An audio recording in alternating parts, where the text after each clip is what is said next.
अहिल्यानगर जिल्ह्यातील शिर्डीमधून एक घटना समोर आली आहे. एका तरुणाचं अपहरण केलं जातं, त्याला बेदम मारलं जातं, हत्या केली जाते आणि नंतर पुरावा नष्ट करण्यासाठी त्याचा मृतदेह टायर आणि डिझेलच्या साहाय्याने जाळून टाकला जातो.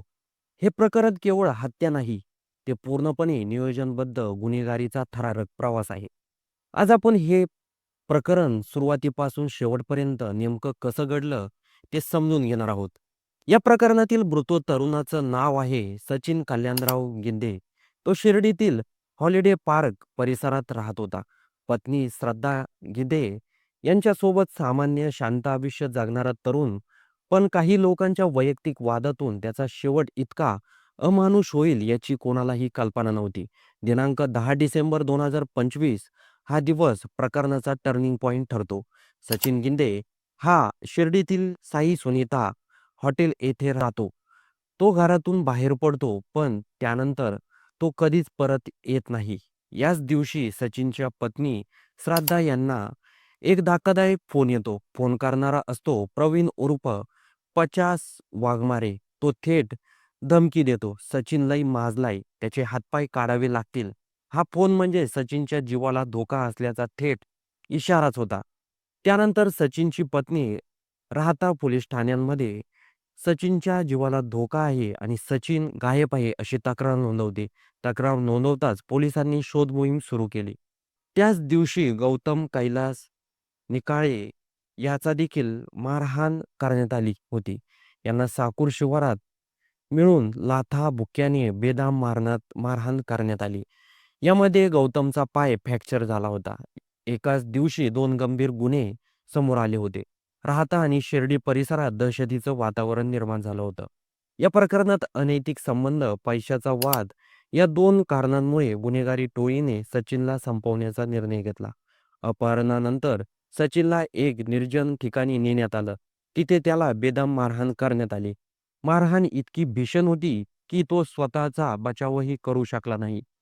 यानंतर आरोपींनी सचिनची हत्या केली. पण येथेच गुन्हा थांबला नाही. हत्या झाल्यानंतर आरोपींनी भीती होती. जर मृतदेह सापडला तर ते अडकतील, म्हणून सचिनचा मृतदेह टायर टाकून त्यावर डिझेल ओतून पेटवण्यात आला. सचिन बेपत्ता झाल्यानंतर कुटुंबाने सर्वत्र शोध घेतला. पण काहीच धागेदोरे मिळाले नाहीत.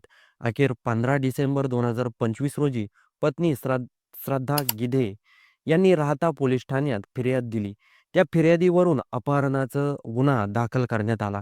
तपासात समोर आलं की मुख्य आरोपी दीपक अंबादास पोकळे हा कुख्यात गुन्हेगार आहे. त्याच्यावर आधीपासूनच मोका, खून, खुनाचा प्रयत्न, अपहरण, दरोडा, जबरी चोरी असे अनेक गंभीर गुन्हे दाखल करण्यात आले आहे.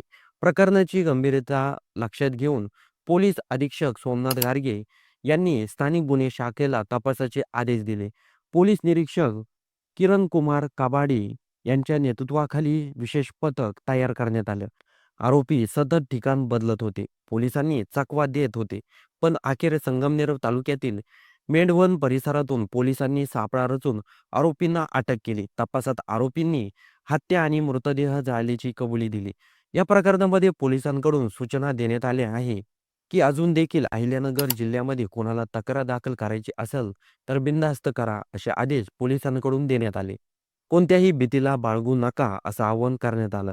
पोलिसांनी या दोन्ही आरोपींना अटक केली आहे. त्यांनी कबुली देखील दिली आहे. सुरुवातीला पोलिसांनी त्यांनी खूप उडवाउडवीचे उत्तर दिले, पण पोलिसांनी आपला खाक्या दाखवताच त्यांची धक्कादायक माहिती त्यांनी पोलिसांना सांगितली आहे.